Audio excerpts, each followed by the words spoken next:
ప్రియమైనటువంటి ప్రేక్షకులందరికీ రక్షకుడు పునరుత్థానుడు నజరేయుడైన యేసుక్రీస్తు నామంలో మీకు శుభములు. ప్రభునందు ప్రియబిడ్డలారా, ఈరోజు మన యొక్క ధ్యానాంశము నా తల మంచుకు తడిసినది. నా తల మంచుకు తడిసినది. పరమగీతములు 5వ అధ్యాయం 2వ వచనం. నా తల మంచుకు తడిసినది, నా తల వెంట్రుకలు రాత్రి కురియు చినుకులకు తడిచినవి.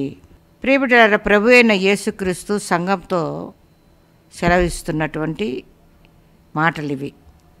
పరమగీతములన్నీ కూడా మనము సంఘంతోనే అది పోల్చుకుంటూ అర్థం చేసుకోవాలి. ప్రియబిడ్డలారా, నా తల మంచుకు తడిసినది, ఈ మాటలో చాలా గంభీరమైనటువంటి భావం ఉంది. బైబిల్లో మంచు అంటే మంచు కానీ వర్షం కానీ పరిశుద్ధాత్మకు సూచనగా మనం అనేక సార్లు వింటున్నాం, చెప్పుకుంటున్నాం కదా. మంచు అంటే పరిశుద్ధాత్మ, వర్షం కూడా పరిశుద్ధాత్మకు పోల్చుకుంటున్నాం. కాబట్టి యేసుక్రీస్తు ఈ లోకంలో జన్మించిన కాలంలో ప్రతి విషయము సంఘమును మాదిరిగానే ఆయన జరిగించాడు. తన అనుభవం అంతా కూడా మంచుతో తల తడయుట అనగా పరిశుద్ధాత్మ అభిషేకం. ప్రియబిడ్డలారా, యేసుక్రీస్తు ప్రభు బాప్తిసం ఇచ్చు యోహాను చేత బాప్తిసం పొంది వెలుపలికి వచ్చినప్పుడు పరిశుద్ధాత్మ పావురం వలె ప్రభుపై వ్రాలింది. ఆయన శిరస్సు మీద పరిశుద్ధాత్మ వాలింది. ప్రియబిడ్డలారా, కాబట్టి క్రీస్తు ఆ యొక్క బాప్తిసం పొందిన తర్వాతనే నీతి యావత్తు కూడా ఇలాగ జరుగుట నెరవేర్చుటకు మాకు తగి ఉన్నదని యోహానుతో సెలవిస్తున్నాడు. నీతి కొరకు ఇదంతా ఇలా జరగని, నువ్వేంది ప్రభువా, నేను నీకు బాప్తిసం ఇవ్వాలంటే ఇలా జరగని అని ప్రభు అంటున్నాడు. కాబట్టి ప్రియబిడ్డలారా, ఒకడు నీటి మూలంగానో ఆత్మ మూలంగానో జన్మించితేనే కానీ దేవుని రాజ్యంలో ప్రవేశించలేడని కూడా నికోదేముతో ప్రభు సెలవించినాడు. ఈ సిద్ధాంతం అంతా చూస్తే మీరు మాను మనసు పొంది పాపక్షమ నిమిత్తము ప్రతివాడు యేసుక్రీస్తు నామమున బాప్తిసము పొందుడి, అప్పుడు మీరు పరిశుద్ధాత్మ అనే వరాన్ని పొందుదురు అని రాయబడింది. కాబట్టి ఈ యొక్క వాగ్దానాలన్నీ, ఈ అనుభవము, ఇదంతా కూడా ఈ వాక్య భాగంలో మనము యేసుక్రీస్తు పొందినటువంటి ప్రతి అనుభవం మనకు మాదిరే. ప్రియబిడ్డలారా, ఆయన మన మాదిరి కొరకే అన్నీ కూడా జరిగించాడని మనము తెలుసుకోవాలి. క్రీస్తు కూడా మీ కొరకు బాధపడి, మీరు అంటే మనము తన అడుగు జాడలలో నడుచుకున్నట్లుగా మీకు మాదిరిగా ఉంచిపోయాను అని పేతురు రాసిన పత్రికలో చూస్తున్నాం. 2వ అధ్యాయం 1 పేతురు 2:1. కనుక యేసు ప్రభు చూపినటువంటి మాదిరిని మనము అనుసరించే, ఆ మాదిరిని అనుసరించే వారే క్రైస్తవులు, వారే సత్క్రైస్తవులు. కాబట్టి సరైన మాదిరి, సరైన మార్గము ఏది? ప్రభు యొక్క అడుగుజాడలలో నడుచుటయే. కాబట్టి క్రీస్తు పైకి పరిశుద్ధాత్మ పావురాకారంగా దిగి వచ్చింది. అంటే బాప్తిసం అంటే ఇది మన యొక్క సూచన. మనం చూస్తే ప్రళయంలో జరిగినప్పుడు, జల ప్రళయం వచ్చినప్పుడు ఓడను ప్రభు భద్రపరిచి, ఓడలో అందరు నోవాహు కుటుంబం అందరినీ భద్రపరిచినప్పుడు నీళ్లు భూమి మీద ఇనికిపోయాయి. ఆ తేలుతున్నేటప్పుడు నోవాహు ఒక పావురాన్ని ఓడలో నుండి తీసి వెలుపలికి పంపించాడు. ఆ పావురం వెలుపలికి పోయి ఒక ఒలివ చెట్టు మీద వ్రాలి ఆ ఒలివ కొమ్మను నోట కరుచుకొని వచ్చి నోవాహు దగ్గరకు తీసుకొని వచ్చింది. ఆ నోట కరుచుకొని వచ్చి, ఇది ఎక్కడ ఏమి సూచనగా ఉన్నది అంటే చూస్తే ప్రియబిడ్డలారా, ఒలివ చెట్టు ప్రభు అయిన యేసుక్రీస్తుకు సూచనగా ఉంది. ఒలివ చెట్టు ప్రభు అయిన యేసుక్రీస్తుకు సూచన. ఒలివ చెట్టు ముందు ఎట్లా ఉన్నింది? నీళ్ళల్లో ఉన్నది ఒలివ చెట్టు. ఎప్పుడైతే నీళ్ళల్లో నుంచి ఒలివ చెట్టు పైకి వచ్చిందో ఆ చెట్టు పైన ఈ వెలుపలికి రాగానే పావురం రాలింది. పావురం పోయి ఆ చెట్టు మీద రాలింది. అంటే నీటిలో నుంచి ఆ చెట్టు ఎప్పుడైతే బయటికి వచ్చిందో ఈ పావురము రాలింది. కాబట్టి ఆ చెట్టునకు పావురము అభిషేకము జరిగిందని మనము మరి గ్రహించాలి ప్రియబిడ్డలారా. ఆ చెట్టుకు ఈ పావురము రాలడం వలన పరిశుద్ధాత్మ, చెట్టు అయితే యేసు ప్రభువుకు సూచన, పావురము పరిశుద్ధాత్మకు సూచన. కాబట్టి నీట మునిగిన చెట్టు బయటికి రాగానే పావురం రాలింది. కాబట్టి పావురము అభిషేకము జరిగింది.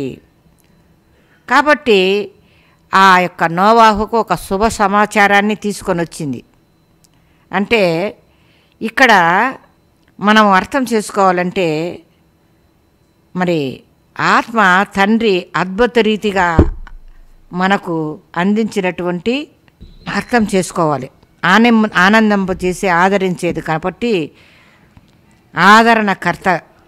కాబట్టి ప్రియబిడ్డలారా, ఈ వాక్య భాగంలో మంచు మన పరిశుద్ధాత్మకే అనుకున్నాం. ఇజ్రాయేల్ కాలంలో మరి మంచు ఇజ్రాయేల్ పాలెంలో వాళ్ళు నివసించే ఆ గృహాల ముందర ఆ పాలెం నిండా కూడా మంచు పడింది, మంచు కురిసింది. ఆ మంచు అంతా కరిగిపోయిన తర్వాత నూగు గింజల వంటి సన్నని కనతల వంటి మన్నా, మరి ఆ మన్నా కరికలు, ఆ మన్నా గింజలు ఏర్పడ్డాయి. కాబట్టి ఇజ్రాయేల్ అది చూసి ఆశ్చర్యపోయి ఇది ఏమి, వారికి ఏందో తెలియక ఇది ఏమి అన్నారు. ఇది ఏమి అనే మాటకు హెబ్రీ భాషలో మన్నా అంటారు. మన్నా అనగా ఇది ఏమని కూడా అర్థమే ప్రియబిడ్డలారా. ఇజ్రాయేల్లో ఆ మన్నా చేత 40 సంవత్సరాలు పోషించబడ్డారు. 40 సంవత్సరాల వరకు ఆహారమైంది ఆ మన్నా. అలాగే ప్రభు అయిన యేసుక్రీస్తు సాదృశ్యం. ప్రియబిడ్డలారా, మొదట మంచు, తర్వాత మన్నా. ముందు మంచు కురిసింది, తర్వాత మంచు కరిగి మన్నా ఏర్పడింది. మన్నాతో వాళ్ళు 40 సంవత్సరాలు పోషించబడినారు. కాబట్టి ఇక్కడ మంచు లేకుండా మన్నా లేదు. మంచు లేకుండా మంచు కురవాలి, మన్నా వాళ్లకు కనిపించాల. కాబట్టి మంచులోనే ఏముంది? మన్నా ఉన్నది, మన్నా ఏర్పడుతున్నది. కాబట్టి ఇలాగే మన ప్రభు అయిన యేసుక్రీస్తు ఈ లోకంలో జన్మించడానికి నేటికి ఆయన ఈ లోకంలో పుట్టినప్పుడు ఆశ్చర్యంగా ఇదేమి, ఇది ఎలా జరిగింది అన్నట్టుగా ఆశ్చర్యపడినట్లుగా చూస్తున్నాం. ఎన్నో ఆశ్చర్య కార్యాలు ఆయన జరిగించాడు ప్రియబిడ్డలారా. కాబట్టి అందుకే ఆయనకు ఆశ్చర్యకరుడు అని కూడా బిరుదు. కాబట్టి మంచులోనే మన్నా ఏర్పడినట్లు పరిశుద్ధాత్మ వలన క్రీస్తు స్వరూపము ఏర్పడింది. మంచులో మన్నా ఏర్పడినట్లు పరిశుద్ధాత్మ వలననే క్రీస్తు స్వరూపము ఏర్పడింది. ఎలాగంటే చూడండి, అప్పుడు ఈ మరియమ్మ గూర్చి మరి యోసేపు సందేహిస్తున్నప్పుడు, కలవరం చెందుతున్నప్పుడు యోసేపుతో దేవదూత ఏమంటాడు? యోసేపు, నీ భార్య అనే మరియను చేర్చుకున్నటకు భయపడకుము, ఆమె గర్భం ధరించినది పరిశుద్ధాత్మ వలన కలిగినది. హల్లెలూయ. ఆమె గర్భం ధరించింది ఎవరి వలన? పరిశుద్ధాత్మ వలన. ఆనాడు ఇజ్రాయెల్ కాలంలో మంచులో మన్నా ఏర్పడినట్టు, మంచు పరిశుద్ధాత్మ, మన్నా క్రీస్తును పోలి యేసు ప్రభు పరిశుద్ధాత్మ వలన ఆయన యేసు ప్రభు రూపం ధరించాడు. పరిశుద్ధాత్మ వలన ఆమె గర్భం ధరించింది అని యోసేపుకు దేవదూత చెప్తున్నాడు ప్రియబిడ్డలారా. కాబట్టి మొదట పరిశుద్ధాత్మ మరియమ్మ గారిని కమ్ముకున్నది. మొదట పరిశుద్ధాత్మ, తర్వాత క్రీస్తు రూపము ఆమె గర్భంలో ఏర్పడింది. కాబట్టి మంచు లేనిదే మన్నా లేదు, అగోచరం. పరిశుద్ధాత్మ ఈ మంచుయే. కాబట్టి నా తల తడిసినది, పరిశుద్ధాత్మనే ఈ మంచు నాత తలిసిందని క్రీస్తు ప్రభు సెలవిస్తున్నాడు ప్రియబిడ్డలారా.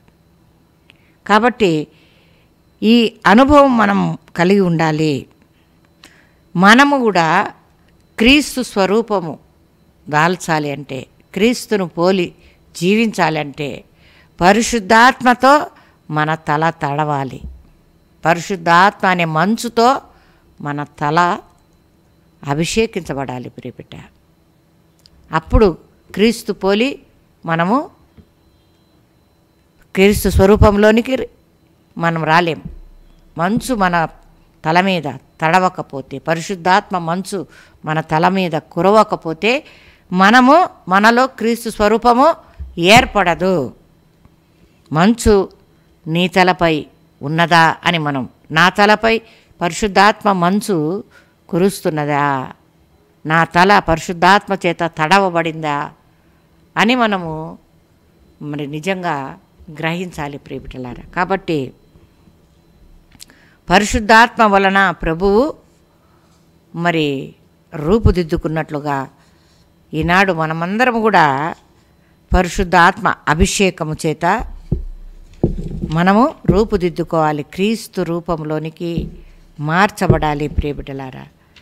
ఈ మంచు అనేది పరిశుద్ధాత్మకు గుర్తుగా మనం చూస్తున్నాం.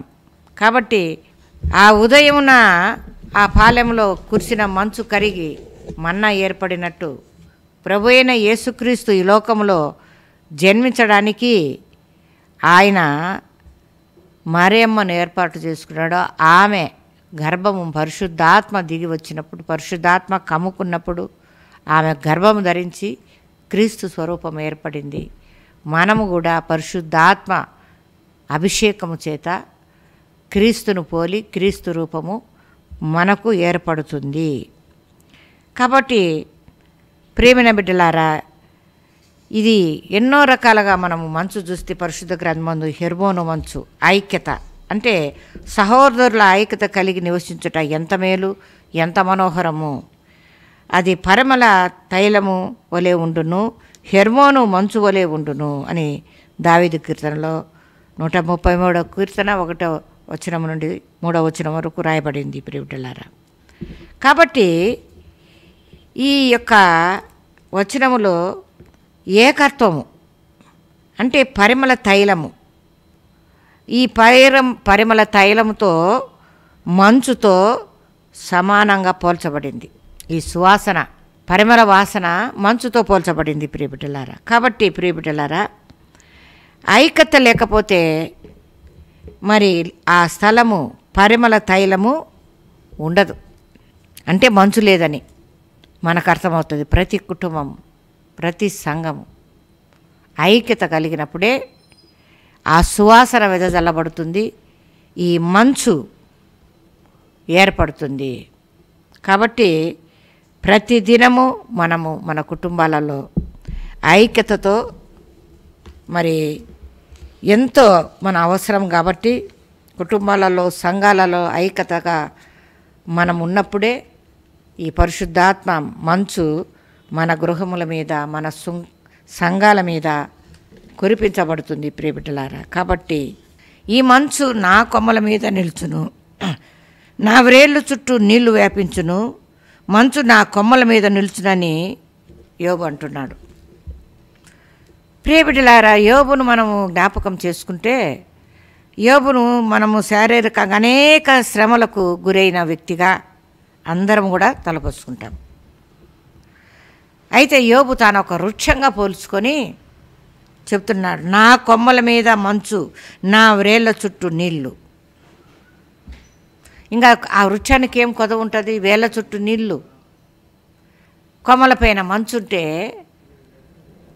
ఆ చెట్టు దాని కొదవేమి, ఇంకా ఏళ్ళ ద్వారా నీళ్లు పీల్చుకుంటూ పైన మంచుతో చల్లగా ఆకులు దడుచుకుంటూ వాడబారిన చెట్టుగా ఉంటుంది. కాబట్టి పరిశుద్ధాత్మ, ఈ మంచు పరిశుద్ధాత్మకు మనం సూచనమని తెలుసుకున్నాం. కాబట్టి మనం జ్ఞాపకం చేసుకుంటున్నాం. కాబట్టి చెట్టు యొక్క కొమ్మలను కూడా సంఘముతో ఒక వృక్షముగా పైభాగము మరి పోల్చబడింది. కాబట్టి ప్రియబిడ్డలారా, యోబు ఆత్మాభిషేకం గలవాడై ఆనందిస్తున్నాడు. కాబట్టి ఆయన తలపై మంచు ఉన్నట్లు మన తలపై కూడా, అలాగే దావీదు కూడా 1వ అధ్యాయం 8వ వచనంలో దావీదు కీర్తనలో తలపై మంచు ఉన్నట్లు మరి సద్భక్తులైన సత్ప్రవర్తన నిమిత్తము శ్రమలు, నిందలు, కష్టాలు, నష్టాలు, అవమానాలు అనుభవిస్తున్నప్పుడు వారి మీద దైవ వాక్యం నిలుచటం అనేది మరి మనం నిందల పాలైనప్పుడు ఆయన మహిమ సత్వస్వరూపైన ఆత్మ మన మీద అది కుమ్మరించబడాలి ప్రియబిడ్డలారా. కాబట్టి అప్పుడు మనం ధన్యులమవుతాం. కాబట్టి ఈ మంచు అనేది పరిశుద్ధ గ్రంథములో పొలములపై మంచు, హెర్మోను మంచు, కొమ్మలపై మంచు, ఇలా మంచును గురించి వివరించబడింది. కాబట్టి మన తలపై మంచుతో తడిసిన జీవితం కావాలి. కాబట్టి పరిశుద్ధాత్మ యేసు ప్రభువుపై వ్రాలింది. ఆ రకంగానే మనం కూడా నీటి మూలంగా మాత్రమే కాదు, ఆత్మ మూలంగా కూడా మనము జన్మించాలి. మొదట నీటి బాప్తిసం తీసుకున్న తర్వాత మనము పరిశుద్ధాత్మ బాప్తిసం కూడా పొందిన వారమై అటువంటి అనుభవంలోనికి మనం నడవాలి ప్రియబిడ్డలారా. అప్పుడు మనం ఆత్మ మూలంగా జన్మిస్తేనే కానీ మనకు దేవుని రాజ్యంలో ప్రవేశము లేదు. కాబట్టి ఆ ఆత్మ నడిపింపు కావాలి. కాబట్టి ఆ పావుర రూపంలో ఆ ప్రభుపై దిగి వచ్చిన ఆత్మ నీ మీద నా మీద కూడా దిగిరమ్మని ఆత్మను మనం ఆహ్వానించాలి. ఓ పావుర రూపమా పరిశుద్ధాత్మ మాపై దిగిరావా, మాపై దిగిరావా. ఓ పావుర రూపమా పరిశుద్ధాత్మ మాపై దిగిరావా, మాపై దిగిరావా. కాబట్టి ఆత్మ మన మీదికి దిగి రావాలని, పరిశుద్ధాత్మ చేత మన తల తడిచిపోవునట్లుగా ఉండాలని ప్రభు చెప్తున్నాడు. నా తల మంచుకు తడిసినది, నా తల వెంట్రుకలు రాత్రి కురియు చినుకులతో తడిసినవని ఈ వాక్య భాగంలో ప్రభు అయిన యేసుక్రీస్తు సంఘంతో సెలవిచ్చుచున్న మాటలు. మరి ఈ మాటలు చాలా మనము అర్థం చేసుకోవాలి. పరిశుద్ధాత్మ సూచనగా ఉన్నటువంటి ఈ మాటలను మనము క్రీస్తు యేసు పొందిన ప్రతి అనుభవాన్ని మనం కూడా ఆ క్రీస్తు ప్రభు యొక్క మాదిరికరమైన జీవితం, ప్రభు ఏ రకంగా మన కొరకు బాధపడ్డాడో, కష్టపడ్డాడో, శ్రమపడ్డాడో, నిందలు భరించాడో, ఆత్మశక్తి చేత ఎలా ఆయన నడిపించబడ్డాడో, అలాగే క్రీస్తు అడుగుజాడల్లో మనము కూడా పరిశుద్ధాత్మ చేత నడిపించబడేవారమై ఆత్మానుసారంగా జీవించడానికి పరిశుద్ధాత్మ మంచు మనపై, మన కుటుంబాలపై, మన సంఘాలపై కురిపించబడాలని ప్రియబిడ్డలారా మనం ప్రార్థన చేయాలి. మరి ఎండిపోతున్నటువంటి కుటుంబాలు, ఎండిపోతున్నటువంటి సంఘాలు, ఎండిపోతున్నటువంటి జీవితాలు పరిశుద్ధాత్మ అనే నీరు, పరిశుద్ధాత్మ అనే మంచు మనకు కావాలి ప్రియబిడ్డలారా. ఏ రకంగా చెట్ల చుట్టూ నీరు ఉన్నట్లు, ఆ కొమ్మలపై మంచు ఉన్నట్లు మన జీవితము వాడబారక ఉండాలంటే మనకు ఈ ఆత్మ మనకు అవసరమైంది. కాబట్టి మన తల, మన సంఘములు ఈ యొక్క మంచుతో తడవబడాలని ప్రార్థన చేసుకుందాం. పరిశుద్ధుడా, పరిపూర్ణుడా, సర్వోన్నతుడైన దేవా, నీ కృపగల దయగల నామానికి స్తోత్రాలు. తండ్రి, నీ ఆత్మ అభిషేకమును మాకు కూడా అనుగ్రహించు ప్రభువా. మరి నాయన మంచు కురవకపోతే నాయన మన్నా లేదు, మంచులోనే మన్నా ఏర్పడింది. ఆ రకంగానే ప్రభువా పరిశుద్ధాత్మ చేతనే తల్లి మరియమ్మ గర్భంలో పరిశుద్ధాత్మ ముందు ఆ అభిషేకించిన తర్వాత ప్రభు అయిన యేసుక్రీస్తు రూపము ఆమె గర్భమున ఏర్పడింది. ప్రభువా, పరిశుద్ధాత్మ మాకు లేకపోతే మేము క్రీస్తు రూపముగా మార్చబడము. ప్రభువా, పరిశుద్ధాత్మలోనే మేము ఆ రూపము ఏర్పడాలి. కాబట్టి మేమందరము కూడా క్రీస్తును పోలి ఆ రూపుగా ఉండాలంటే, క్రీస్తు అడుగుజాడలో నడవాలంటే పరిశుద్ధాత్మ అభిషేకం మాకందరికీ కావాలి. ప్రతి కుటుంబంపై, ప్రతి సంఘముపై, ప్రతి బిడ్డపై మీ పరిశుద్ధాత్మ మంచు మా మీద కురిసి మా తల తడిసిపోవాలి ప్రభువా. అటువంటి కృపను మా కుటుంబాలకు, మా సంఘాలకు, మా పిల్లలకు, విన్న బిడ్డలకు, మాకందరికీ పరిశుద్ధాత్మ మంచు చేత మమ్మల్ని తడవమని, నాయన అభిషేకించమని నీ పాదములు బట్టి బ్రతిమాలుకుంటూ సమస్త మహిమ ఘనత ప్రభావం మీరే పొందుకోమని మా ప్రభు అయిన యేసుక్రీస్తు అతి పరిశుద్ధమైన నామంలో అడిగి వేడుకొని ప్రార్థించి పొందినాము తండ్రి. ఆమేన్, ఆమేన్, ఆమేన్. మా దేవుడు దిగి వచ్చును, అందరినీ ఆవరించును, ఆధ్యాత్మిక వరములిచ్చి ఆదరించుచును మనలన్ ఆత్మదేవుడు దిగి వచ్చును. ఆత్మదేవుడు దిగి వచ్చును, అందరినీ ఆవరించును, ఆధ్యాత్మిక వరములిచ్చి ఆదరించుచును మనలన్ ఆత్మదేవుడు దిగి వచ్చును. యేసుపైకి వచ్చుని ఆత్మ శక్తినెంతో ఇచ్చుని ఆత్మ, ఆధ్యాత్మిక వరములిచ్చి ఆదరించుచును మనలన్ ఆత్మదేవుడు దిగి వచ్చును. ఆత్మదేవుడు దిగి వచ్చును, అందరినీ ఆవరించును, ఆధ్యాత్మిక వరములిచ్చి ఆదరించుచును మనలన్ ఆత్మదేవుడు దిగి వచ్చును.